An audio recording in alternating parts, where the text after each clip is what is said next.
Hello and welcome to the Utility Week podcast. I'm your host Rob Horgan, and joining me today is Utility Week Editor-in-Chief James Wallin and our very own Insights Editor Tom Grimwood.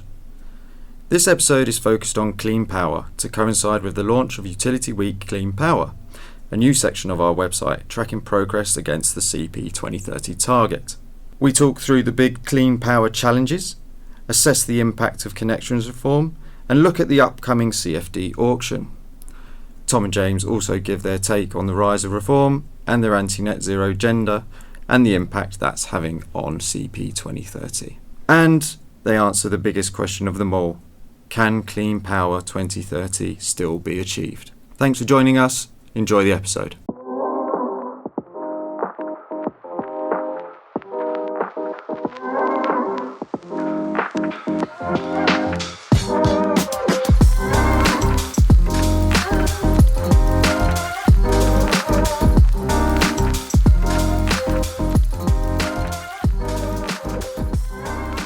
Hi chaps, thanks for joining me today.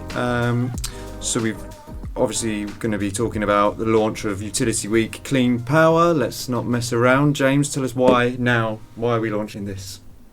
Well, it's been something we've been thinking about for quite a long time. We're keen to talk more to people in the generation space, and I suppose the first thing to talk about there is what the generation space actually means. We want to be talking to and about developers, but it's also about the wider kind of ecosystem of generation and how that fits into Utility Week's core market up until now of energy retailers and energy networks. So we wanted to do something there to extend out the Utility Week brand. The obvious talking points over the past year in the industry has been about the Clean Power 2030 target, what that means for the wider industry and how achievable that is. So what we've set out to do, quite simply, is track progress on that goal. We are going to be asking every week, and there are a worryingly few weeks until December 2030 when we have to hit this goal. We're going to be asking every week how much closer we've got to that ambitious target, and ask how we can go faster in the next week, and what challenges we need to overcome. So we're going to be delving into all sorts of different topics, and we're going to be relating them back to what we've been writing about on Utility Week, week after week, and I'm sure we'll come on to discuss some of those topics in a moment. But yeah, really excited to finally get this off the ground, because we've been thinking about it for quite a long time. Yeah, extremely exciting. You mentioned some big topics. Should we dive straight in on one of those? I think no better place to start than connections reform, given everything that's gone on this summer. Should we start there, James? Yeah, sure, absolutely. Yes. So as we speak, we've just received the new timeline from NESO, and you'll have read about that in Utility Week, with Matt McGill from NESO talking to us about the implications of this new timeline. Which, look, I mean, let's face it, it's not good news that the timeline has shifted back. We are, for those projects that need to be delivered for Clean Power 2030, that's 2 months that we have lost already. I'm thinking about Clean Power, because that's what we're here to talk about. Mm-hmm. This 2-month delay, if we're going to call it a delay, to the connections process. NESO has been pretty clear that that's not going to affect the 2030 goal. Am I right in saying that? Yeah, absolutely. Well, they've certainly talked about the projects that are in AR7, the next auction round for contracts for difference, are not going to be affected. But ultimately, I mean, this is a delay which could have knock-on effects. So yeah, it's not good news for the targets. So. Yeah, it's not been particularly good for the confidence of the sector in what the NESO's doing as well, given that it's been tasked with so many important parts of this. Every developer we've spoken to, they seem to have had a pretty hellish summer dealing with this. Lots of kind of staying up late at night to try and get things done, holidays, postponed or cancelled to get things over the line, even if there's not going to be a kind of long-term knock-on effect on timetables for things. Well, we're talking about NESO and their ever-expanding remit. I think the obvious next place to go is maybe on Reform's national pricing. And Tom, I know you've been covering, or were covering, the zonal versus reformed pricing debates quite rigorously all year, really, if not before then. So how big a job is that for NESO, and where do you see it going? What are the options for reform pricing now that we've decided to sort of move away from zonal? I suppose the first thing to say is it's not just a job for NESO, it's a job for government and for Ofgem as well. The most significant changes are probably going to be around transmission network use of system charges, and that is going to be Ofgem making the decision on that. Granted, but the Strategic Spatial Energy Plan is going to it now has even more importance than it had before, under when considering a zonal system. This is going to be. That's going to guide reform national pricing. The argument about constraints costs, that arguably has been handed over to NESO as you fix this problem, which certainly the advocates of zonal pricing would have said that approach would have had a big impact on constraint costs. Now, what is the answer to that? And it seems to me, it's not, government's not going to find the answer to that, is it? It's going to ask NESO to find the answer to that. The point being that they already have a lot on their plate. We've seen the impact of that. We've seen the pressures that they're under, and how that can cause delays to key programs, however important they are, and however much buy-in there is in the industry. I just worry about the expectations on NESO, really. Right, that's NESO. Yeah, that was just definitely not the topic. Shall we come back to the core clean power topic? Yes, sorry, we should.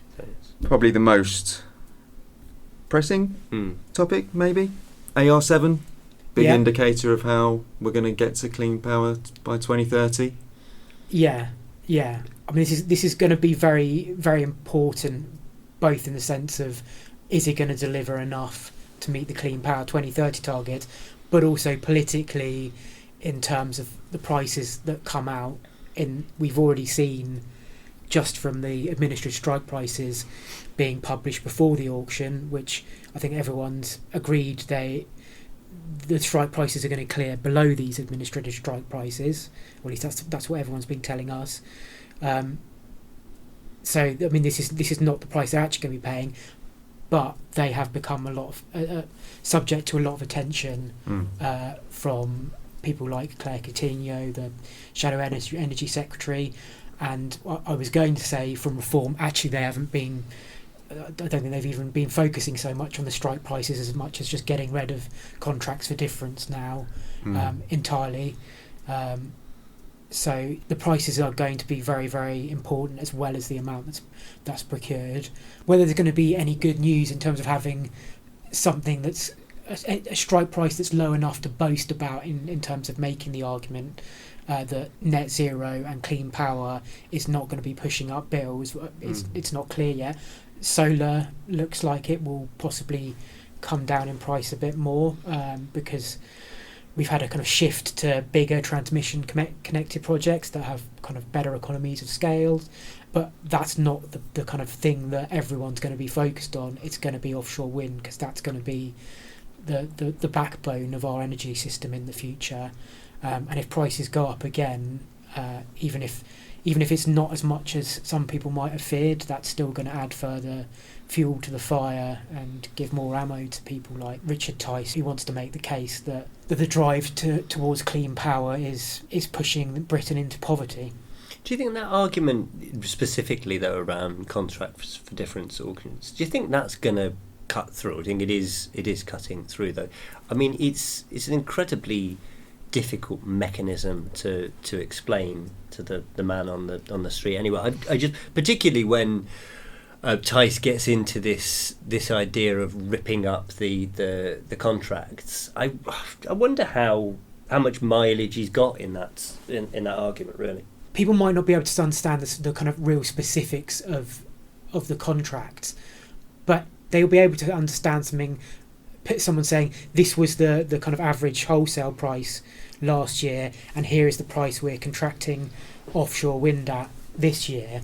That might be a simplistic argument, but it's one that they can understand, even if they don't know the ins and outs of how the contracts work. But it does come back to the core argument behind clean power, right? That they do have to explain why they are taking these decisions now more than ever. Where Labour have got themselves into difficulties is this obsession. We were talking about the £300 off bills. And I mean, it was a hostage to fortune to ever give such a specific figure, and it doesn't seem like Ed Miliband's really shying away from that. He's still saying that figure. We know that you were up in Liverpool for the Labour conference, Rob. I don't know if he was still bandying about that figure at that point. But. Him not specifically. It was talked a lot about at the conference. There was I got in a few quite interesting debates about whether it was an actual pledge or just an aim. A pledge or an aim? A pledge or an aim. Explain to me the difference between a pledge and a pledge and an means aim. You're going to do it, definitely. Right. An aim means, you hope Probably not going to. you're on the way to getting there, hopefully. Okay. That would be nice to have. Whether or not that he's framing it as a pledge or an aim now, it seemed pretty straightforward what he was saying before the election and after the election, that Labour are going to save people £300 on their bills, and he sort of links this to the Clean Power 2030 target. Do you think? But I don't think he does. Well, I think sometimes he does and sometimes he doesn't, and so it's not a clear message because of the impact of the rising standing charge over the next few years, which is an issue we won't get into here. But this is also obviously one that has a huge impact on the bills that the people pay. It's very difficult to see how you're going to get such a huge reduction in everyday energy bills, before the end of this Parliament.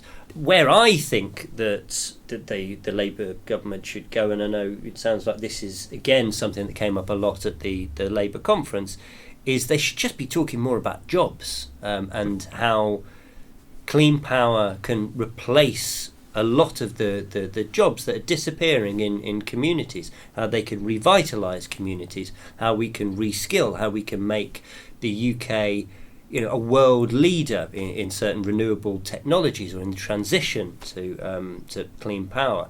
That seems to be an argument that you can make that is going to really hit reform and is going to really hit home in all of the areas that reform is going for. Yeah, certainly. I mean, jobs was one of the key talking points of Labour conference, particularly around energy. I'd say the people who were better at talking about it were your nuclear developers, SMRs, gas, actually, really? Talking about the role hydrogen can play and how many jobs that can produce.